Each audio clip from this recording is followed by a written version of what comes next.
اعوذ باللہ من الشیطان الرجیم بسم اللہ الرحمن الرحیم الحمد للہ رب العالمین والصلاة والسلام علی اشرف الانبیاء والمرسلین ابی القاسم محمد اللہم صلی علی محمد وآلہ الطیبین الطاہرین المعصومین ولعنۃ اللہ علی اعدائہم اجمعین. اما بعد، ہماری گفتگو رسالۃ الحقوق میں تھی اور 17 کے قریب حقوق جو امام علیہ السلام نے بیان کیے ان کے بارے میں گفتگو ہو چکی. اس کے بعد امام علیہ السلام ایک اور حق جو رعایا کا حق ہے اس کو بیان کرتے ہیں کہ جو آج ہمارے معاشرے میں بہت زیادہ اہمیت کا حامل ہے، کہ جس کی رعایت نہیں کی جاتی. اور نہ فقط یہ کہ ہمارے ملک میں بلکہ دنیا کے ہر ملک میں تقریباً یہی حال ہے کہ جو رعیت ہے، جو عوام ہے، وہ پریشان ہے، اپنی حکومت سے خوش نہیں ہے. حکومتوں کو چاہیے کہ وہ اسلام کے بتائے ہوئے دستور پر، ان بزرگان کے بتائے ہوئے دستور پر عمل کریں اور اپنی رعیت کے ساتھ ویسے ہی سلوک کریں جیسا ان کا حق ہے. امیر المومنین جب مالک اشتر کو جناب مالک اشتر کو مصر کی گورنری پر منصوب کرتے ہیں اور انہیں مصر بھیجتے ہیں، تو جب مصر انہیں بھیجتے ہیں تو ساتھ ہی انہیں تاکید کرتے ہیں کہ جب آپ نے وہاں جانا ہے تو لوگوں کے ساتھ کس طریقے سے آپ نے سلوک کرنا ہے، کیا طریقہ اپنانا ہے، کس طریقے سے آپ نے ان سے بات چیت کرنی. ایک مفصل دستور ہے. حتیٰ یہی دستور جو ہے وہ اقوام متحدہ نے اپنے وہاں پر بھی آویزاں کیا ہوا ہے. یعنی یہ اتنا ایک جامع آئین ہے، دستور ہے کہ ابھی وقت نہیں ہے، پھر انشاءاللہ کسی وقت اس کو بیان کیا جائے گا کہ اس کو اقوام متحدہ نے بھی، UN نے بھی اپنے وہاں پر آویزاں کیا ہوا ہے، اس کو اپنا دستور العمل بنایا ہوا ہے. وہ تھوڑا تفصیلی ہے. یہاں پر امام علیہ السلام جو ہے وہ تھوڑا سا مختصر، امام زین العابدین علیہ السلام رعایا کے حقوق مختصر، چونکہ یہ رسالہ اس میں تمام حقوق بیان کیے گئے، لہٰذا جو ہے وہ اصلی ترین جو موارد ان کو بیان کیا گیا ہے. لیکن اگر تفصیلی جاننا چاہیں تو وہ امیر المومنین کا جو جناب مالک اشتر کے نام خط ہے اس کو پڑھیں تو وہاں پر رعایا کے حقوق بیان کیے گئے ہیں. ایک جملہ جو ہے وہ اس میں سے من جملہ جو ہمارے معاشرے سے مربوط ہے میں یہاں پر بیان کیے دیتا ہوں. امام علیہ السلام فرماتے ہیں کہ اے مالک، تم وہاں جا رہے ہو، وہاں پر 2 قسم کے لوگ ہوں گے. یا وہ لوگ ہوں گے جو دینی لحاظ سے تمہارے بھائی ہیں، یعنی دین میں تمہارے ساتھ مشترک ہیں. تم نے ان لوگوں کے ساتھ دین کے مطابق عمل کرنا ہے. جو دین کا دستور ہے اس دستور کے مطابق تم نے عمل کرنا ہے، ان کے ساتھ جو ہے وہ سلوک کرنا ہے. دوسرے جو ہیں وہ ایسے افراد ہیں کہ جو تمہارے دینی بھائی نہیں ہیں بلکہ وہ مشترک ہیں تمہارے ساتھ خلقت میں. یعنی خدا نے جو تمہیں خلق کیا ہے انہیں بھی خدا نے خلق کیا ہے، وہ بھی مخلوق خدا ہیں. انسان ہونے میں تم دونوں ایک جیسے ہو. درست ہے کہ وہ تمہارے دینی بھائی نہیں ہیں. جو دینی بھائی ہیں ان کے ساتھ دین کے مطابق عمل کرنا ہے، اور جو دینی بھائی نہیں ہیں وہ بالآخر انسانیت میں تو مشترک ہیں، لہٰذا انسانیت کے معیار پر ان کے ساتھ سلوک کرنا ہے. آج ہمارے یہاں کیا ہوتا ہے، مذہبی تعصب حد سے زیادہ بڑھا ہوا ہے. لوگ کیا کہتے ہیں کہ حتیٰ ایک ہی مذہب کے پیروکار، مثلا اگر اہل سنت ہیں تو اہل سنت میں پھر بریلوی ہیں، دیوبندی ہیں، اہل حدیث ہیں، پھر دیوبند میں حیاتی ہیں، مماتی ہیں، ان کے اپنے اپنے جو افکار ہیں. ہر کوئی انہوں نے اپنی مساجد میں، حتیٰ کئی جگہ پہ میں نے مساجد میں، پھر شیعہ کے ہاں جو ہے وہ مختلف جو وہ افراد ہیں، مختلف تنظیموں کے، تحریکوں کے، تو مساجد میں لکھا جاتا ہے کہ فلاں گروہ کے افراد اس مسجد میں نہیں آ سکتے. یہ کون سا دستور ہے؟ خدا کا گھر ہے. خدا کے گھر میں ہر کسی کو نماز پڑھنے کی اور آنے کی اجازت ہونی چاہیے، لیکن یہاں پر منع کر دیا جاتا ہے. مسجد میں بڑے واضح طور پر آویزاں کیا جاتا ہے تحریر کر کے کہ یہاں پہ جو ہے وہ فلاں گروہ کے افراد کو آنے کی اجازت نہیں ہے، وہ یہاں پہ نماز نہیں پڑھ سکتے، یہاں پہ مجالس نہیں کروا سکتے، یہاں پر رضاداری نہیں کروا سکتے، یہاں پر میلاد نہیں کروا سکتے. لیکن امیر المومنین کیا کہتے ہیں کہ جو تمہارے دینی بھائی نہیں ہیں بالآخر انسانیت میں مشترک ہیں، تم نے انسانیت کی بنا پر ان کے ساتھ سلوک کرنا ہے۔ امام زین العابدین علیہ السلام فرماتے ہیں کہ جب رعیت پر تمہاری حکومت ہو تو اس وقت تمہارے اوپر اس کے حقوق ہیں، یعنی خود اس رعیت میں آ جانا، سرپرستی میں آ جانا، اس رشتے میں منسلک ہو جانا خود یہ حقوق کا باعث ہے کہ اب حاکم پر رعیت کے حقوق لاگو ہو جاتے ہیں۔ تمہیں یہ معلوم ہونا چاہیے کہ تمہاری طاقت اور ان کی کمزوری اور عاجزی کی وجہ سے وہ تمہاری رعیت بنے ہیں۔ وہ کمزور تھے، ناتوان تھے تو تمہاری رعیت بن گئے، لیکن اس کا مطلب یہ نہیں ہے کہ کمزوری کی وجہ سے تم ان پر غالب آ جاؤ اور جیسا چاہو ان کے ساتھ سلوک کرو۔ یعنی امام علیہ السلام کہنا یہ چاہ رہے ہیں کہ ڈکٹیٹرشپ، استبداد یہ نہیں ہونا چاہیے، یعنی جو مرضی آئے آپ عوام کے ساتھ کرتے رہیں۔ حکمرانوں کو چاہیے کہ وہ عوام کی کمزوری سے فائدہ نہ اٹھائیں۔ درست ہے کمزوری کی وجہ سے وہ آپ کی رعیت بن گئے ہیں، لیکن اس کا مطلب یہ نہیں کہ آپ جو چاہیں ان سے سلوک کرتے رہیں۔ آپ پر واجب ہے کہ ان سے عدل و انصاف سے پیش آئیں، یعنی عدل و انصاف کا دامن ہاتھ سے نہ چھوڑیں، اور ان کے لیے مہربان باپ کی طرح برتاؤ کریں، یعنی گویا وہ آپ کے فرزند ہیں۔ امیر المومنین بعض موارد میں جب ظلم کی اطلاع ملتی تھی تو وہ یہی کہتے تھے کہ اگر اس جو جنایت ہے، جو جرم کیا گیا ہے، اس پہ اگر کوئی غیرت سے مر جائے تو کوئی تعجب کی بات نہیں ہے، یہ اتنا بڑا جرم اور جنایت کی گئی ہے، لہٰذا وہ بڑی سختی سے عمل پیرا ہوتے تھے اور عدل و انصاف کے ساتھ سلوک کرتے تھے۔ امام فرماتے کہ اور ان کے لیے مہربان باپ کی طرح سلوک کرو، ان کی حماقتوں سے، ان کی سادہ لوہی سے درگزر کرو، کیونکہ عوام کہا جاتا ہے کہ عوام کا الانام، عوام جو ہے وہ ان میں اتنی عقل و شعور نہیں ہوتا، لہٰذا عوام میں اگر کوئی ایسی بات ہو بھی جائے، ان سے کوتاہی ہو جائے، ان سے کوئی ایسی غلطی ہو جائے تو اس کا مطلب یہ نہیں کہ کوڑا لے کر جو ہے وہ درا لے کر ان کے پیچھے پڑ جاؤ، نہیں، انہیں ہدایت کرو، ارشاد کرو۔ ایک باپ کیا کرتا ہے اپنے بیٹے کے ساتھ؟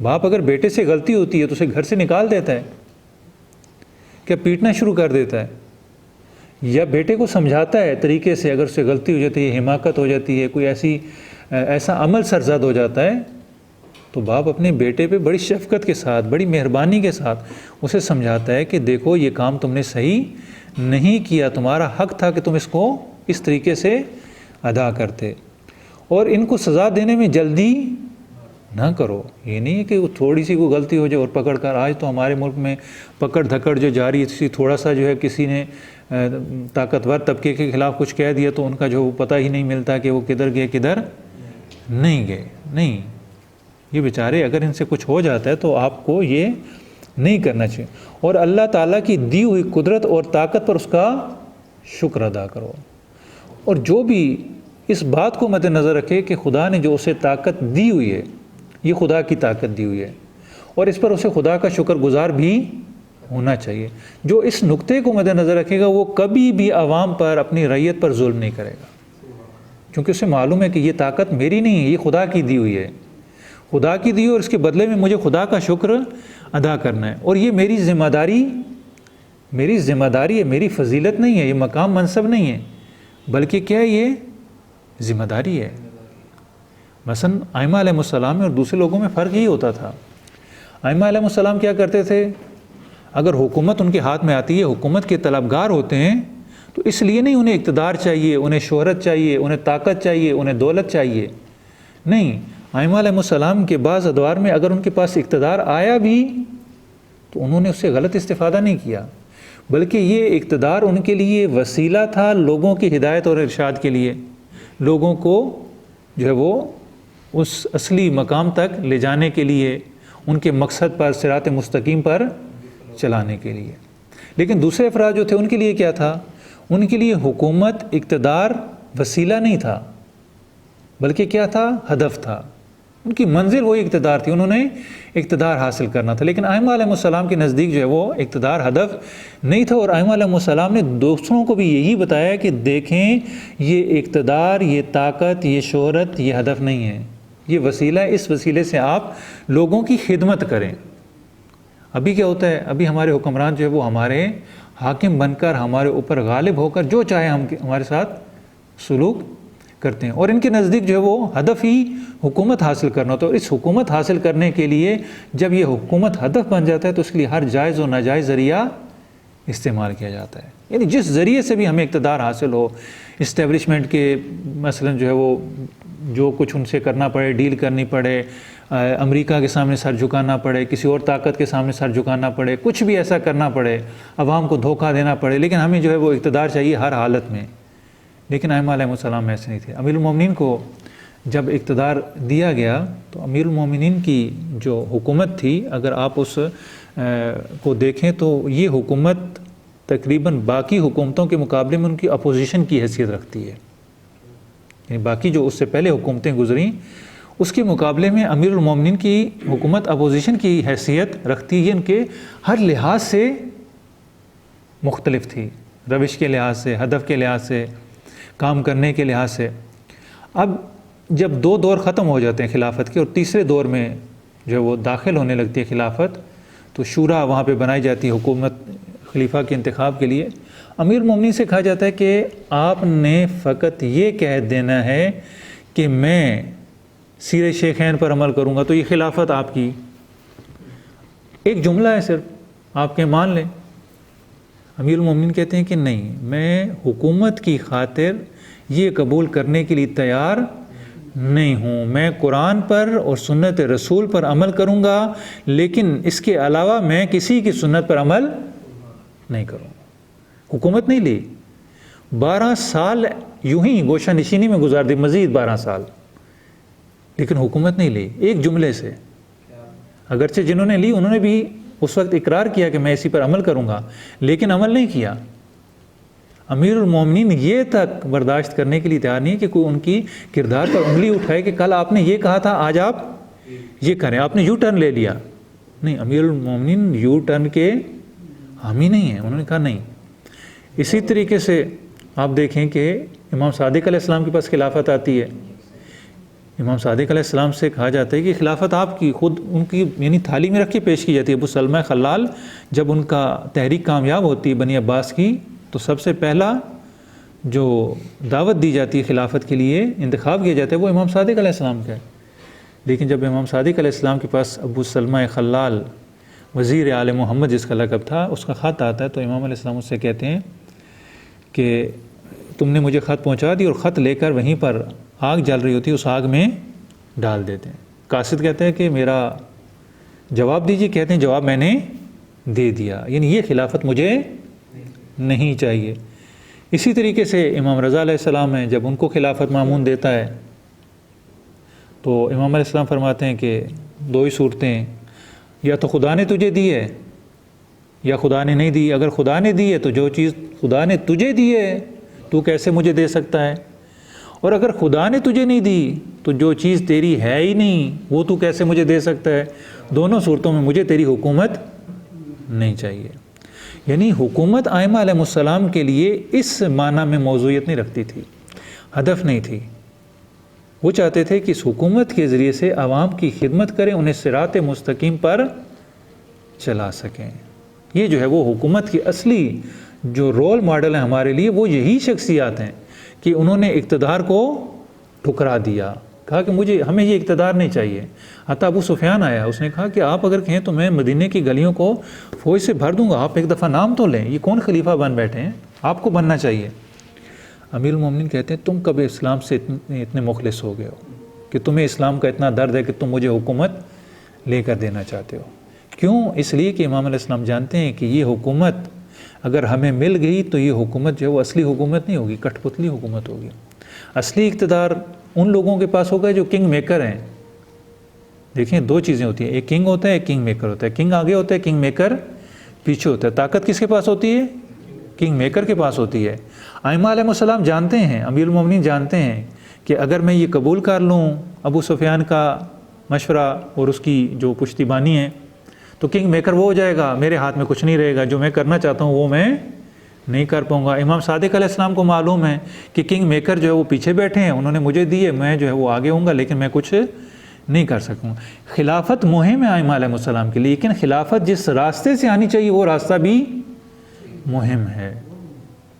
یہ نہیں کہ جس راستے سے بھی آ جائے، نہیں، بلکہ وہ راستہ بھی مہم ہے کہ جو راستہ خدا کا دیا ہوا راستہ ہو. جب خود لوگ آ کر اقرار کریں، تبھی امیر المومنین نے کہا لولا حضور الحاضر، اگر لوگ حاضر نہ ہوئے ہوتے، حجت تمام نہ ہوئی ہوتی تو میں یہ خلافت قبول نہ کرتا. بس خلافت کا معیار یہ ہے جو ہمارے ائمہ علیہ السلام نے دیا ہے.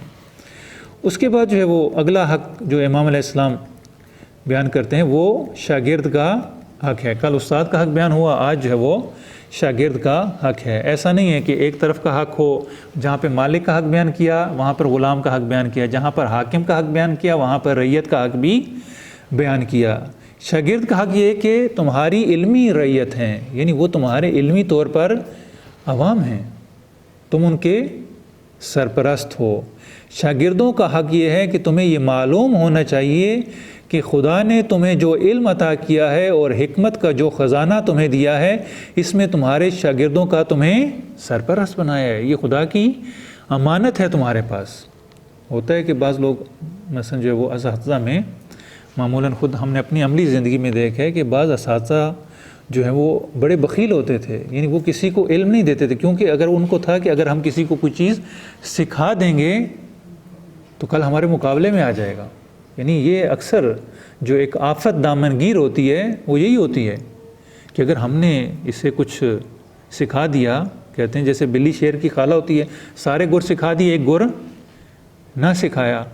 تو یہ اساتذہ بھی اسی طریقے سے اکثر جو ہے وہ ہوتے ہیں کہ اپنے شاگردوں کو جو ہے وہ ہر چیز نہیں سکھاتے ہیں، کیونکہ اگر انہیں پتہ ہے کہ ہم نے سکھا دیا تو یہ ہم سے زیادہ عالم ہو جائیں گے، ہم سے زیادہ ماہر ہو جائیں گے. لیکن کچھ ایسے انصاف پسند بھی ہوتے ہیں کہ جو شاگرد پرور ہوتے ہیں، اپنی شاگردوں کو پرورش کرتے ہیں، انہیں آگے بڑھاتے ہیں، کیونکہ انہیں معلوم ہے، جیسے باپ کو معلوم ہوتا ہے کہ میرا یہ بیٹا میرا ہی نام روشن کرے گا، ایسے ہی جو مخلص استاد ہوتا ہے اس کو معلوم ہوتا ہے کہ میرا شاگرد یہ اس کی کامیابی نہیں ہے، یہ میری کامیابی ہے. اگر وہ کسی مقام پر پہنچتا ہے تو یہ وہ کامیاب نہیں ہوا بلکہ میں کامیاب ہوں. اچھے اساتذہ ہمیشہ شاگرد پرور ہوتے ہیں، شاگردوں کی پرورش کرتے ہیں، چونکہ انہیں پتہ ہے کہ خدا کی امانت ان کے پاس ہے. بس اگر تم نے لوگوں کو اچھی طرح تعلیم دی اور ان پر سختی اور غصہ نہ کیا تو اللہ اپنے فضل سے تمہارے علم میں اضافہ کر دے گا. یعنی اس کی ایک برکت یہ ہے کہ جو استاد ہوتا ہے جب وہ کسی کو علم دیتا ہے تو اس کا علم گھٹتا نہیں ہے بلکہ خدا اپنے فضل سے اس میں اضافہ کر دیتا ہے. اسی لیے یعنی جو بھی پڑھانے کے شعبے سے منسلک ہیں وہ جانتے ہیں کہ جو دور آپ کے پڑھنے کا تھا اس دور میں شاید آپ اتنا نہ سیکھ سکیں، لیکن سیکھنے کا جو صحیح دور ہوتا ہے، علم کے اضافے کا جو صحیح دور ہوتا ہے وہ پڑھانے کا دور ہوتا ہے. جب انسان کسی کو پڑھاتا ہے تو پھر انسان کو پتہ چلتا ہے کہ یہ چیز جو میں نے پڑھی تھی یہ میرے لیے حل ہے یا حل نہیں ہے. اسی وقت اس کو معلوم ہوتا ہے. یعنی یہ وہ چیز ہے کہ خدا اپنے فضل سے اس میں اضافہ کر دیتا ہے.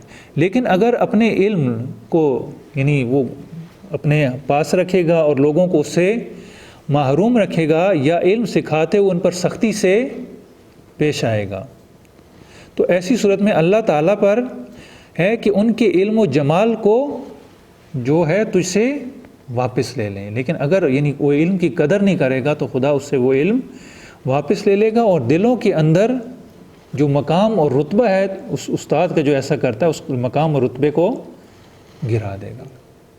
یعنی سختی سے پیش نہیں آنا. ابھی ہمارے ہاں جو ایک روش بلکہ قدیم میں زیادہ رائج تھی، آج کے دور میں جو ہے وہ کم ہے کہ شاگردوں کو جو ہے وہ اچھے خاصے موٹے ڈنڈے سے، جیسے جب ہم پڑھا کرتے تھے تو استاد کم اور جلاد زیادہ ہوتے تھے. یعنی اتنا موٹا ان کے پاس ڈنڈا ہوتا تھا اور صبح صبح سردی میں جناب کی ہوئی تھوڑا سا تاخیر سے آ گیا، کسی نے ہوم ورک نہیں کیا یا کچھ بھی اس سے غلطی ہوگی، باتیں کر جو کچھ بھی ہوا یا مثلا سکھاتے ہوئے وہ اس کی توجہ نہیں ہے کچھ ہے تو ذرا سی باتوں پہ جو ہے وہ غصہ نکال دیتے تھے.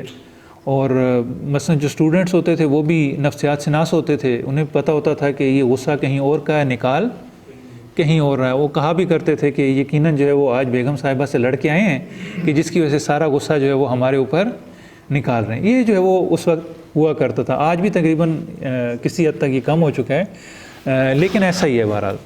تو یہ جو ہے وہ سختی سے پیش آنا، مار دھاڑ کرنا شاگردوں پہ، جیسے ابھی بھی مکاتب جو دینی مکاتب ہیں بالخصوص، ان میں جو ایک ظلم اور جنایت ہوتی ہے وہی ہوتی ہے. چھوٹے چھوٹے بچے ہوتے ہیں، قرآن حفظ کرتے ہیں اور ان کو بے دردی سے مارا جاتا ہے.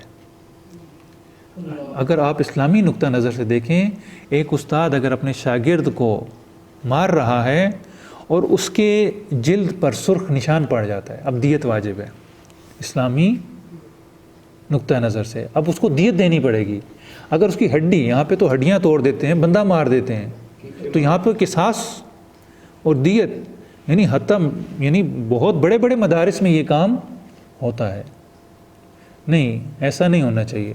خود میں ایک مدرسے میں تھا تو مجھے مثلا پتہ چلا کہ جو میں وہاں پہ ایک ٹیچر تھا، تو مجھے پتہ چلا کہ یہاں پہ اس قسم کا سلسلہ مار دھاڑ والا ہوتا ہے. تو جو ان کے مسئول تھے، مدیر تھے، میں نے ان سے بات کی. میں نے کہا دیکھیے آغا صاحب، بات یہ کہ اگر اس طریقے سے آپ کسی کو ماریں، کسی کی ہڈی توڑ رہے ہیں اور اس کے بعد جو ہے وہ آپ پر دیت واجب ہو جاتی ہے. تو ان کا جواب یہ تھا کہ ہاں، میں نے بھی ان لوگوں سے، جن ٹیچرز نے مارا تھا، میں نے بھی ان سے یہی کہا ہے کہ آپ کو جو ہے وہ قیامت کے دن، میں نے کہا آغا صاحب یہ دیت دنیا میں ہوتی ہے، قیامت میں نہیں ہوتی ہے.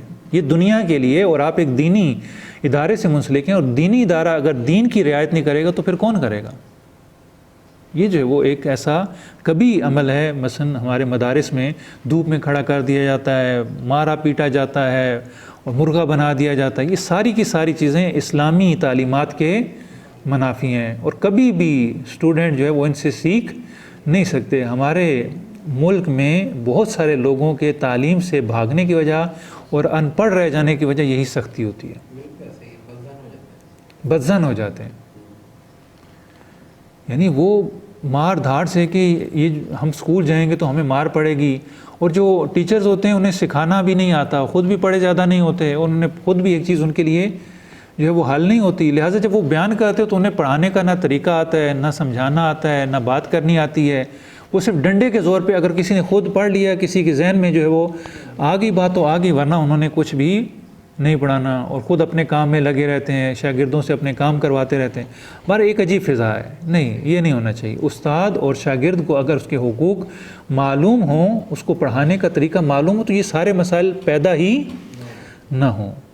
اس کے بعد جو ہے وہ شریکہ حیات کا حق. یہ حق جو ہے وہ مفصل ہماری دوسری کتابوں میں جو میاں بیوی کے حقوق ہیں اس کو مفصل طور پر بیان کیا گیا. یہاں پہ شریکہ حیات سے مراد جو ہے وہ بالخصوص امام علیہ السلام کی بیوی کے حقوق ہیں، چونکہ ہر دور میں ہی جو بیوی ہے، زوجہ ہے، یہ مظلوم واقع ہوئی ہے ہر دور میں. البتہ بعض معاشرے ایسے بھی ہیں کہ جہاں پر جو ہے وہ اس کے برعکس ہیں، عورتیں جو ہے وہ حاوی ہیں. اس کو جو ہے وہ فارسی تعبیر میں کہا جاتا ہے زن سالار اور مرد سالار معاشرہ. بعض معاشروں میں جو ہے وہ خاتون سالار ہوتی ہیں، بعضوں میں مرد جو ہے وہ حاکم ہوتا ہے. بیوی کا امام علیہ السلام فرماتے ہیں کہ بیوی کا تم پر حق یہ ہے کہ تم یہ جان لو کہ خدا نے اسے تمہارے لیے باعث سکون و آرام و مونس و انیس قرار دیا ہے. وہ شریک حیات ہے. دیکھیں جو لفظ استعمال کیا گیا شریک حیات، وہ شریک حیات ہے، لیکن ہمارے معاشرے میں اسے کیا سمجھتے ہیں؟ کنیز اور غلام. یعنی جو چاہے اس کے ساتھ سلوک کر لو، جیسا چاہے سلوک کر لو. اور اگر کسی نے آپ پر لطف کرتے ہوئے اپنی بیٹی دے دی تو اب جس نے بیٹی دی ہے وہ بھی ساری زندگی اس کے سامنے سر جھکا کے رکھے گا. اور یہ بڑے اکڑ کے چلتے ہیں کہ جی ہم نے وہاں سے شادی کی ہے، وہ ہمارے سسرال ہے، انہیں دبا کے رکھنا ہے. یہ کہاں کی انسانیت ہے؟ یہ کہاں کا انصاف ہے؟ یہ کہاں کی مساوات ہے؟ وہ شریک حیات ہے. جتنا اس میں آپ کا حصہ ہے اتنا ہی اس کا حصہ، بلکہ اس کا حصہ زیادہ ہے. لہٰذا آپ کو جتنا اس کا حصہ ہے اس کے مطابق اس کے ساتھ سلوک کرنا چاہیے. اور پھر جو ہے وہ ہم اقتضاد کا شکار ہوتے ہیں. جب اپنی ہماری بیٹی کہیں پر جاتی ہے تو ہم کہتے ہیں کہ بیٹی کے ساتھ ظلم ہوا. جب بہو کے ساتھ گھر میں وہی سلوک ہو رہا ہوتا ہے تو یہ اس کی حقدار ہے. یعنی عجیب ایک جو ہے وہ جسے کہتے ہیں ایک چھت اور دو ہوائیں، یعنی دو طرح کا رویہ ہماری زندگی میں ہوتا ہے.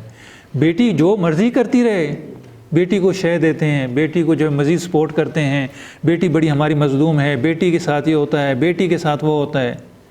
لیکن جب بہو کی باری آتی ہے تو یہ تو بڑی چالاک ہے، یہ تو بڑی ایسی ہے، یہ تو بڑی ویسی ہے، یعنی اس کا خیال نہیں رکھا جاتا. یہ کام ہے شوہر کا کہ شوہر جو ہے وہ، چونکہ شوہر ایک مدیر ہے، گھر کا سربراہ ہے، سربراہ ہونے کے ناطے اسے پتہ ہونا چاہیے کہ میرے کیا حقوق ہیں، میرے والدین کے کیا حقوق ہیں، میرے بہن بھائیوں کے کیا حقوق ہیں، میری زوجہ کے کیا حقوق ہیں. یہ چیزیں جب معلوم نہیں ہوتی تو یہ سارے مسائل ہمارے معاشرے میں پیش آتے ہیں. اور جو طریقہ اختیار کیا جاتا ہے وہ یہ کہ ہمیشہ خاتون کو جھکنا پڑتا ہے. نہ فقط خاتون کو جھکنا پڑتا ہے بلکہ خاتون کے پورے گھر کو جھکنا پڑتا ہے. نہیں، یہ اسلام کے منافی ہے. پھر جو ہے وہ قرآن سے آیات بھی پیش کی جاتی ہیں، الرجال قوامون علی النساء، مرد جو ہیں وہ عورتوں پر نہ، وہ اس کا یہ مورد نہیں ہے کہ آپ عورت کو دبا کر رکھیں، یہ درست نہیں ہے. جو اس کے حقوق ہیں وہ اس کو دے دیں. خدا نے اس کے لیے آپ کو جو ہے وہ آپ کے لیے اسے باعث آرام، باعث سکون، لتسکنوا الیہا، قرآن کہتا ہے کہ اس خدا نے آپ کو اس لیے جوڑا قرار دیا تاکہ آپ آرام اور سکون حاصل کر سکیں. وہ آپ کا مونس ہے، وہ آپ کا انیس ہے، زندگی میں آپ کے ساتھی ہیں آپ دونوں. اور یہ اللہ کی طرف سے تم پر نعمت ہے، بس تم اس کی قدر کرو اور اس کے ساتھ نرمی کے ساتھ پیش آؤ. ہمارے ہاں قدر تو بہت دور کی بات، نہ قدری سے بھی جو ہے وہ نیچے سلوک کیا جاتا ہے. اور نرمی کیا، ذرا سی بات ہو فوراً پیٹ دیا جاتا ہے، ذرا سی غلطی ہوئی ڈانٹ دیا جاتا ہے، توہین کر دی جاتی ہے. یعنی حتی توہین کا حق بھی اسلامی نقطہ نظر سے حاصل نہیں ہے. لیکن ہمارے یہاں بالکل اسلام کی برعکس، یعنی اس مورد میں جو ہمارے ازدواجی مسائل ہیں، ازدواجی مسائل میں فقط ہمارا نکاح اسلامی دستور کے مطابق ہوتا ہے، لیکن ہماری ساری زندگی غیر اسلامی گزرتی ہے، ہماری زندگی اسلامی نہیں ہوتی ہے. ہاں جی، وہ جب کرتے ہیں تو وہ ایک علیحدہ ہے کہ ہمارا کیسے ہوتی ہے. لیکن یہ روٹی کیوں جل گئی، یہ ایسا کیوں ہو گیا، یہ ویسا کیوں ہو گیا، یعنی صبح سے شام تک وہ جو گھر کے کام کر رہی ہے، بچوں کی تربیت کر رہی ہے، اس کا کوئی صلہ نہیں ہے، اس کو تعریف اور تمجید کرنے والا کوئی بھی نہیں ہے، بلکہ جو ہے اس کی مذمت کی جا رہی ہے کہ یہ کیا ہو گیا، چھوٹی سی غلطی، یہ کیوں جل گیا، ایسا کیوں ہو گیا، ویسا کیوں ہو گیا، یہ کام کیوں نہیں کیا، وہ کام کیوں نہیں کیا. اور یہ ایک مفصل موضوع ہے کہ ہمارے ہاں چونکہ حقوق کی جو ہے وہ پاسداری اس لیے نہیں کی جاتی کہ لوگوں کو علم بھی نہیں ہوتا. ضروری ہے لوگوں کو کہ وہ علم حاصل کریں، انہیں پتہ ہونا چاہیے کہ ہمارے فرائض کیا ہیں اور ہمارے حقوق کیا ہیں. بالکل ہونی چاہیے. دیکھیں، جو قوم بھی علم کی طرف دلچسپی رکھتی ہے وہ ہمیشہ ترقی کرتی ہے. ہماری اگر تنزلی کا، زوال کا، انحطاط کا اگر آپ سبب ڈھونڈنا چاہیں تو میں سمجھتا ہوں کہ فقط اور فقط ایک سبب ہے، وہ ہے جہالت. اگر ہمارے ہاں جیسے جہالت ختم ہو جائے، لوگوں میں شعور آ جائے، بصیرت آ جائے. آپ یہ دیکھیں کہ یہ جو مسائل ہیں ہمارے خاندان کے، قبیلے کے، جو ہماری ازدواجی زندگی ہے اس کے، یہ مسائل دیہاتوں میں زیادہ ہوتے ہیں، شہروں میں کم ہوتے ہیں. کیوں؟ شہروں کے لوگ گاؤں کی نسبت مہذب ہوتے ہیں، پڑھے لکھے ہوتے ہیں، تعلیم یافتہ ہوتے ہیں. لیکن گاؤں دیہاتوں کے لوگ جو ہے وہ جٹ، جاہل، گنوار، معمولاً ایسا ہوتا ہے. لہٰذا وہ بات بات پر جھگڑا کرنے لگ پڑیں گے، مار پیٹ کرنے لگیں گے. لیکن شہروں میں یہ چیز جو ہے وہ کم ہوتی ہے. تو یہ چیز جو ہے وہ ضروری ہے. ویسے بھی معصوم علیہ السلام فرماتے ہیں کہ العلم اصل کل خیر، علم جو ہے وہ ہر اچھائی کی جڑ ہے.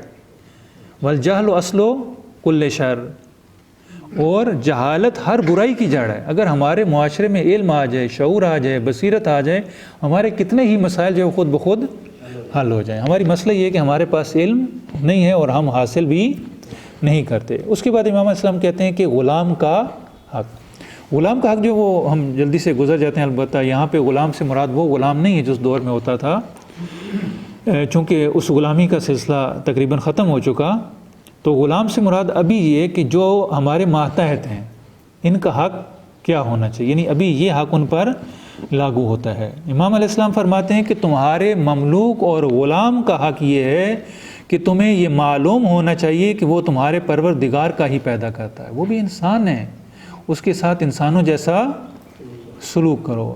بالخصوص فوج میں انتہائی حد آمیز سلوک، جو بڑے افسر ہوتے ہیں وہ فوجیوں سے جانوروں کی طرح سلوک کرتے ہیں، اور فوج کی کسی بھی ملک کی فوج ہو، میں کسی خاص فوج کی بات نہیں کر رہا، فوج کے باقاعدہ قانون میں یہ شامل ہوتا ہے کہ آپ نے اپنے ماتحت کے ساتھ نرمی کے ساتھ سلوک نہیں کرنا، اس کے ساتھ توہین آمیز سلوک کرنا ہے، اس کو اپنی جگہ پہ رکھنا ہے۔ یعنی یہ باقاعدہ ہر فوج میں یہ دستور ہوتا ہے کہ آپ نے ان سے بالاتر رہنا ہے، اور انہیں ان کی اوقات پہ، اگر ایک افسر جو ہے وہ کرسی پہ بیٹھا ہے تو ماتحت جو ہے وہ ہمیشہ نیچے بیٹھا ہوگا، اس کے برابر نہیں بیٹھ سکتا، اس کے برابر کھڑا نہیں ہو سکتا، اس سے آگے نہیں بڑھ سکتا، اس سے آگے نہیں چل سکتا، اور جب تک وہ آئے گا یہ کھڑا رہے گا، اس کو کھڑا رہنا ہے۔ یعنی یہ ساری چیزیں نہیں، امام اسلام کہتے ہیں کہ نہیں، خدا نے اسے انسان پیدا کیے، انسانیت کے مطابق۔ پیغمبر کی محفل میں کوئی بھی آ جاتا تھا، پیغمبر سے بڑھ کر تو کوئی بھی نہیں ہے، وہیں پیغمبر کے ساتھ بیٹھ جاتا تھا۔ حتیٰ بعض لوگ اعتراض بھی کرتے تھے، منہ بھی بناتے تھے کہ یہ کیا، یہ تو ہمارے غلام تھے، ہمارے برابر کیسے بیٹھ سکتے ہیں؟ اور امام اسلام فرماتے ہیں کہ تیرے ہی ماں باپ کا فرزند ہے، تیرے ہی ماں باپ کا فرزند ہے۔ کیا مطلب ہے اس کا؟ یعنی دونوں آدم کی اولاد ہو۔ جیسے سعدی کا ایک شعر تھا نا، بنی آدم آزائے یک دیگرن، یعنی بنی آدم جو ہے وہ ایک جسد کی مانند ہے اور ایک اعضاء کی مانند ہیں، اگر ایک عضو کو درد ہوتا ہے تو پورا جسم جو ہے وہ بے قرار ہو جاتا ہے۔ اور یہ شعر بھی سعدی کا UN کے باہر لکھا ہوا ہے، اس میں اس کو لکھا گیا ہے۔ یعنی یہ اسلام کی تعلیمات ہیں۔ اگر UN ان چیزوں کو اپنے چارٹر میں شامل کرتا ہے، اپنے آئین میں لکھتا ہے، یا اپنے باہر اس نے اس کو لوگوں کے طور پہ لگایا ہوا ہے، تو اس کا مطلب یہ کہ ہمیں افتخار کرنا چاہیے کہ ہمارے اسلام میں ایسی چیزیں موجود ہیں، اور ہمیں اس پر عمل کرنا چاہیے، بجائے اس کے کہ دوسری قوم ان پر عمل کرے، ہمیں اس پر عمل کرنا چاہیے۔ ایک ہی ماں باپ کے فرزند ہو، وہ تمہارا ہی گوشت ہے اور خون ہے، تم اس کے مالک بنے ہو، اس لیے نہیں کہ تم نے اسے یا اس کے اعضاء کو خلق کیا ہے، تم اس کے مالک بنائے گئے ہو، اس کے حقیقی مالک نہیں ہو۔ حقیقی مالک وہی ہے جس نے اسے خلق کیا، تم نے اسے خلق نہیں کیا۔ یا تم اس کو روزی دینے والے ہو، یہ بھی نہیں ہے، روزی بھی تمہارے ہاتھ میں نہیں ہے، اصلی روزی دینے والا اسے بھی اور تمہیں بھی خدا بند متعال ہے، بلکہ اللہ تعالیٰ نے اس سلسلے میں تمہاری مدد کی ہے، اور اسے یہ تو تمہارے اوپر لطف و کرم ہے کہ خدا نے اسے تمہارے اختیار میں دے دیے کہ تم اپنے کچھ کام اس سے لے لو، تمہارا تابع بنا دیے ہے، اور تمہیں اس کا امین قرار دیا ہے، اور تمہارے سپرد کیا، یعنی تمہارے پاس وہ امانت ہے، تم اس میں خیانت نہ کرو، تاکہ اس کے حق میں تم جو بھی نیکی انجام دو وہ اسے تمہارے لیے محفوظ رکھے۔ یعنی خدا اگر تم نیکی کرو گے تو خدا اس نیکی کو خود تمہارے لیے محفوظ رکھے گا۔ پس جس طرح خدا نے تمہارے حق میں نیک اور اچھائی کی ہے، تمہیں بھی اس بندے کے حق میں نیکی انجام دو۔ خدا نے تمہارے اوپر کرم کیا، تمہیں مالک بنایا ہے، تمہیں یہ نعمات دی ہیں، تمہیں یہ اختیار دیا ہے، تو اب تمہیں چاہیے کہ تم خدا کا شکر ادا کرو، اسے کوئی تکلیف نہ پہنچاؤ، اگر اسے کوئی تکلیف پہنچ بھی جائے تو اس کا ازالہ کرو، تاکہ تمہارا شمار خدا کی مخلوق کے آزار پہنچنے والوں میں سے نہ ہو۔ آج اگر ہمارے اداروں میں، ہمارے دفتروں میں یہی رائج ہو جائے، ماتحتوں کے ساتھ اس انداز میں عزت اور وقار کے ساتھ ان کے ساتھ سلوک کیا جائے، تو ہمارا معاشرہ جو ہے وہ جنت کا گہوارہ بن جائے۔ لیکن یہ نہیں ہوتا، جو ماتحت ہوتا ہے ہمیشہ اس کو نیچے ہی رکھا جاتا ہے، اور جو ماتحت ہوتے ہیں وہ بھی پھر اسی ان کی عادت اور خصلت بن جاتی ہے، پھر وہ اپنی اسی کے مطابق عمل کرنا شروع کر دیتے ہیں۔ یعنی ایسا ہے کہ اگر مالک کے حقوق ہیں غلام پر، تو جو کام کرنے والا ماتحت ہے اس کے بھی بالآخر جو ہے وہ مالک کے اوپر حقوق ہیں کہ وہ اس کی اطاعت کرے، اور کوئی ایسا کام نہ کرے کہ جو اس کی ناراضگی کا یا آزار و اذیت کا باعث ہو۔ اس کے بعد امام علیہ السلام کہتے ہیں کہ ماں کا حق کیا ہے؟ حق ام کا ان تعلم انہا حملت کا، کہ تمہاری ماں کا حق یہ ہے کہ اس نے تمہیں اٹھائے رکھا جہاں کوئی اس کا بار نہیں اٹھاتا۔ یعنی کوئی بھی یہ وزن نہیں اٹھاتا، یہ تکلیف برداشت نہیں کرتا۔ تمہاری ماں نے یہ وزن، یہ بار اٹھایا، اس نے اپنے خون جگر تمہیں پلایا، جب کہ اس طرح کوئی فداکاری نہیں کرتا جس طریقے سے تمہاری ماں نے کی تھی۔ اس نے اپنے وجود کے ساتھ تمہاری نگہبانی کی ہے۔ اگر ماں یہ سارا کچھ نہ کرتی تو کہاں سے انسان دنیا میں آتا؟ اس نے اپنے تمام وجود کے ساتھ نگہبانی کی ہے۔ اس نے خود کو بھوکا رہنا گوارا کر لیا لیکن تمہیں سیر کیا، تم نے سیر ہو کر کھانا کھایا۔ خود کو پیاسا رکھا لیکن تمہیں سیراب کیا۔ اس کے پاس کپڑے نہیں تھے مگر تمہیں لباس پہنایا، تمہیں گرمی و سردی سے محفوظ رکھا۔ اس نے اپنی نیندیں حرام کر کے تمہیں سکون کی نیند سونے دیا۔ یعنی بچہ جب رات کو، اب تو کافی آسانی ہو گئی لیکن پھر بھی رات کو جب بچہ روتا ہے، نیند سے بیدار ہوتا ہے، اسے بھوک لگتی ہے یا وہ مثلاً بستر گیلا کر دیتا ہے، تو یہ ساری کی ساری مصیبت ماں کے لیے ہوتی ہے۔ اور اس عالم میں کہ انسان جب سو جائے اور گہری نیند سو رہا ہو تو کتنا سخت ہوتا ہے اسے کوئی اٹھا دے، لیکن ماں اس بچے کی خاطر اٹھتی ہے، اسے جو ہے وہ دودھ پلاتی ہے، اس کا بستر صاف کرتی ہے۔ اگر یہ رو رہا ہے تو اٹھ کر سارا رات جو ہے اس کو گود میں اٹھا کر جاگتی رہتی ہے، لوریاں دیتی رہتی ہے۔ یہ سارا جو ہے وہ ماں کا کام ہے۔ خود دھوپ میں جلتی ہے مگر تمہیں سائے میں رکھتی ہے تاکہ تم اس کے لیے زندہ اور سلامت رہو۔ تم ان زحمتوں کی قدر کرتے ہوئے اپنی ماں کا شکریہ ادا کرو، اور یہ شکر اور قدردانی خدا کی مدد اور توفیق کے بغیر ممکن نہیں ہے۔ اگر کوئی ماں کے ساتھ اچھا سلوک نہیں کرتا، آج بالخصوص ہمارا معاشرہ جو ہے وہ اسی سمت میں جا رہا ہے کہ ماں باپ کا احترام نہیں ہے، اور ماں باپ سے جیسا سلوک کرنا چاہیے ویسا سلوک نہیں کیا جاتا۔ قرآن کا حکم ہے کہ وَلَا تَقُلْ لَهُمَا اُفٍّ، کہ ماں باپ کو اف تک، یعنی کم سے کم جو ہے وہ جو آگ کا درجہ ہے، ایک آگ تو وہ جو اخبار میں اشتہار دیتے ہیں اور ہر چیز سے اس کو بے دخل کر دیتے ہیں، ایک آگ یہ ہے کہ والدین کو اتنی بھی یعنی سختی سے کہ اف آگے سے کہہ دیں۔ لیکن ہمارے معاشرے میں جو وہ ماں باپ کا بالکل کوئی احترام نہیں ہے، ان کے حقوق حالانکہ دیکھا جائے تو بہت سب سے جو اہم حقوق ہے وہ خدا کے بعد ہمارے ماں باپ کا ہے، اور خصوصاً بڑھاپے میں جب ماں باپ ہوتے ہیں۔ پنجابی کا ایک شاعر تھا محمد بخش، یہ اشعار جو وہ ہمارے معاشرے کی بہت ساری چیزوں کی، بہت سارے مسائل کی عکاسی کرتے ہیں، مسائل کا رائے حل پیش کرتے ہیں۔ اس کا ایک بہت پیارا شعر ہے اسی مورد میں، وہ کہتا ہے کہ بچے پالن سوکھے ہوندے اوکھے پالن ماپے، اس نقطے دی سمجھ آخری دی ویلے اس نقطے دی سمجھ آ گئی یارو۔ وہ کہتے ہیں کہ بچے پالنا آسان ہے، یہ کوئی مشکل نہیں ہے، بچے پال جاتے ہیں، مشکل ہے ماں باپ کو پالنا۔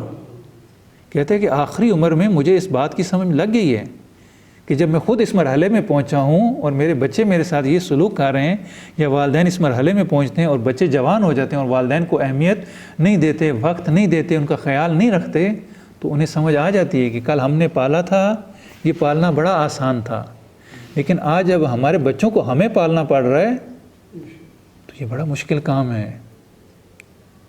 وہ ہو جاتا ہے، بچے پال لیے جاتے ہیں، لیکن والدین پالنا یہ بڑا مشکل کام ہے، بڑا حوصلے والا کام ہے، بڑا صبر چاہیے، بڑا تحمل اس کام کے لیے چاہیے۔